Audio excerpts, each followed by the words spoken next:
অনেকের মধ্যেই প্রশ্ন জাগে মৎস্যকন্যা কি পৃথিবীতে সত্যিই আছে নাকি নেই তা নিয়ে এখনো অনেক মানুষ দ্বিধাদ্বন্দ্বে রয়েছে, কিন্তু যুগে যুগে তাদের অস্তিত্বের অনেক প্রমাণ পাওয়া গেছে যা দেখে আপনি এদের অস্তিত্ব সম্পর্কে নিশ্চিত হয়ে যাবেন। আজকের এই ভিডিওটি দেখলে আপনি বুঝতে পারবেন সত্যি মৎস্যকন্যা পৃথিবীতে রয়েছে।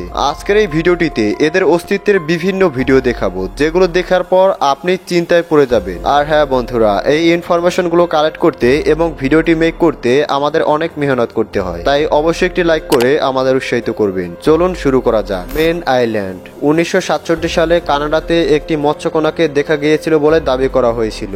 রাতের বেলা মৎস্যকন্যাটি সমুদ্রের তীরে ভেসেছিল যা একটি ভিডিও করেছিল। তখন এই ঘটনাটি নিউজ পেপারেও এসেছিল, তাই পরবর্তীতে সেই সমুদ্রে তাকে খুঁজে বের করার অনেক চেষ্টা করা হয়েছিল, কিন্তু তাকে আর কখনো দেখা যায়নি। অনেকেই মৎস্যকন্যা দেখার জন্য উৎসাহিত ছিল, কিন্তু তাদের ইচ্ছে আর পূর্ণ হয়নি। আর এই গভীর সমুদ্রে একটি প্রাণীকে খুঁজে বের করা একেবারে অসম্ভব।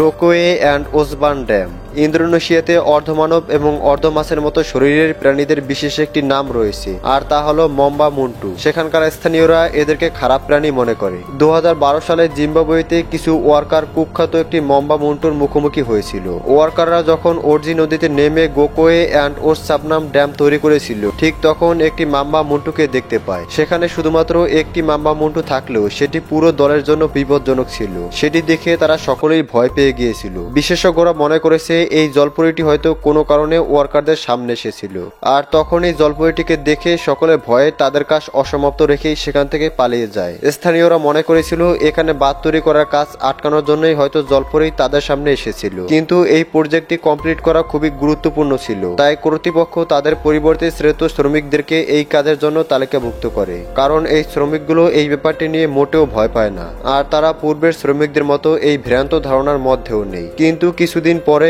এই মৎস্য মানবদের অত্যাচারে তারাও সেখান থেকে পালিয়ে যেতে বাধ্য হয়। এর ফলে কিছুদিন কাজ স্থগিত থাকে। তাই ঐতিহাসিকভাবে জলপরীদেরকে শান্ত করার জন্য এলাকাবাসীরা একটি অনুষ্ঠানের আয়োজন করেছিল।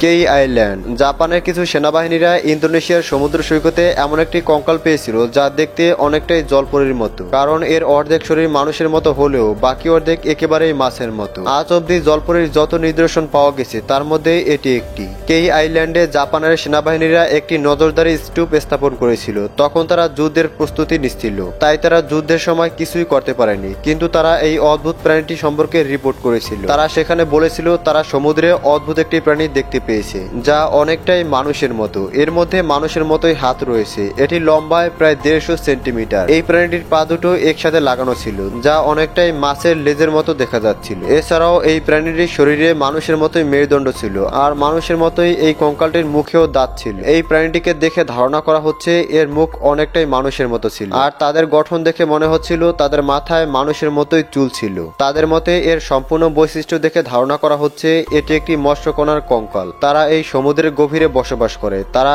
এর একটি নামও ঠিক করে। তারা এর নাম দেয় অরঙ্গকাই, যার অর্থ হলো মৎস্য মানব। বাফেলগেস রিভার দক্ষিণ আফ্রিকার একটি জায়গা মৎস্য মানবদের জন্য খুবই পরিচিত। দক্ষিণ আফ্রিকার সাথে মৎস্য মানবের একটি লম্বা ইতিহাস রয়েছে। সেখানকার দেয়ালে মৎস্য মানবের অনেক চিত্র রয়েছে যা হাজার হাজার বছর পুরনো। মজার বিষয় হলো পেন্টিংগুলো সেখানকার অনেকগুলো অঞ্চলেই রয়েছে। হাজার হাজার বছর আগে মানুষেরা এই প্রাণীগুলো খুব কাছ থেকে দেখেছে। তবে প্রশ্ন হলো তারা কিভাবে এদের মুখোমুখি হয়েছিল। এই চিত্রগুলো দেখে মনে হচ্ছে তারা একে অপরের সাথে লড়াই করছিল। তাহলে কি ভবিষ্যতে এই পরিস্থিতির পুনরাবৃত্তি হতে পারে? কিরিয়াত ইয়াম ইসরায়েলে অনেকেই সমুদ্রের মধ্যে জলপরী দেখেছে বলে দাবি করেছিল, তাই সেখানকার সরকার $1 মিলিয়ন পুরস্কারের ঘোষণা করেছে। এক্ষেত্রে যেই ব্যক্তি সর্বপ্রথম জলপরীর ভিডিও এনে দিতে পারবে এই পুরস্কারটি তার জন্য। এখন যেই ভিডিওতে সর্বপ্রথম যেই লোকটি জলপরী দেখেছিল সে হলো সলহা কোহেন। তার মতে সে তার বন্ধুদের সাথে ঘুরছিল, আর তখন হঠাৎ করে পাথরের উপর একটি মহিলাকে বসে থাকতে দেখে। তখন দূর থেকে দেখে তারা ভাবছিল মহিলাটি হয়তো সেখানে বসে উষ্ণতা অনুভব করছিল, কিন্তু পরবর্তীতে যখন তারা মহিলাটির সাথে কথা বলার চেষ্টা করে তখন সে পানিতে চলে গিয়েছিল আর হঠাৎ করেই গায়েব হয়ে যায়। তবে মহিলাটি আর 10টা সাধারণ মহিলার মতো ছিল না, তাই সকলেই ঘাবড়ে গিয়েছিল, কারণ মহিলাটির একটি লেজ ছিল যা অনেকটাই মৎস্যকন্যার মতো। পরবর্তীতে সে ঘোষণা করা সেই টাকা পেয়েছিল, কারণ তার মৎস্যকন্যাটি সত্যিই ছিল। সাউথ আইল্যান্ড মাছ ধরা খুবই সাধারণ একটি কাজ। বিভিন্ন জাতির মানুষই আমিষের চাহিদা মেটানোর জন্য কিংবা অর্থনৈতিক উন্নয়নের জন্য মাছ ধরে, কিন্তু জেলেদের জালের সাথে অনেক সময় অস্বাভাবিক অস্বাভাবিক কিছু চলে আসে, কারণ তারা সমুদ্রের গভীরে মাছ ধরতে যায়। এমনই একটি ঘটনা ঘটেছে নিউজিল্যান্ডে। 2014 সালে জেলেরা অদ্ভুত আকৃতির একটি মৃতদেহ পেয়েছিল। তারা প্রথমে ভেবেছিল এটা কোনো মানুষ, কারণ সেই বডির অবস্থা অনেকটাই খারাপ ছিল। তারা ভেবেছিল হয়তো কেউ মানুষটিকে হত্যা করেছে, এরপর সেটিকে সমুদ্রে ফেলে দিয়েছিল। তাই তারা সেখানকার স্থানীয় পুলিশকে খবর দেয়, কিন্তু কিছু পুলিশ এসে সেখানকার মানুষদের মতোই চমকে গিয়েছিল, কারণ এর অর্ধেক শরীর মানুষের মতো হলেও বাকি অর্ধেক শরীর একেবারেই আলাদা। তাই পুলিশও ঠিক বুঝতে পারছিল না তারা কি করবে। তারা সাধারণ মানুষের মতোই দ্বিধাদ্বন্দ্বে ভুগছিল। তাই তো এর রহস্য উদ্ঘাট করার জন্য তারা অকল্যান্ড বিশ্ববিদ্যালয়ের ফরেনসিক এবং অ্যাথলেটিক বিশেষজ্ঞদের কাছে যায়। এটি অনেকটাই জলপরীর মতো ছিল। এখন পর্যন্ত বিভিন্ন জায়গায় জলপরীর অস্তিত্ব পাওয়া গেছে, কিন্তু তার মধ্যে এটি ছিল সবচেয়ে বেশি স্পষ্ট।